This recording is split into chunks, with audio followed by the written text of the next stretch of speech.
Hey guys, காலையில் எழுந்து ஆஃபீஸ்க்கெல்லாம் கிளம்பிட்டேன். ஆனால் பார்த்தா ஒர்க் ஃப்ரம் ஹோம் எடுத்துக்கோங்க அப்படின்னு சொல்லிட்டாங்க. ஸோ வீட்டில் இருந்து தான் லாகின் பண்ணேன்.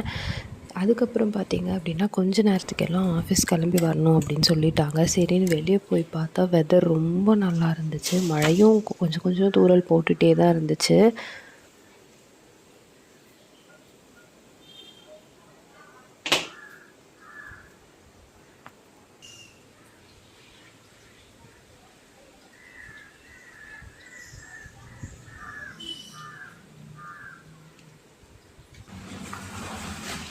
ஸோ அதுக்கப்புறத்துக்கு மேலே பொறுமையாக கிளம்பி ஆட்டோ புக் பண்ணி கிட்டத்தட்ட ஒரு 1/2 ஹவருக்கு மேலே ட்ரை பண்ணி தான் ஆட்டோ கிடச்சிது. பார்த்தா ரோடு ஃபுல்லாக அவ்வளோ டிராஃபிக்கு. 10 மணிக்கு தான் ஆஃபீஸ்க்கே போய் ரீச் ஆனேன்.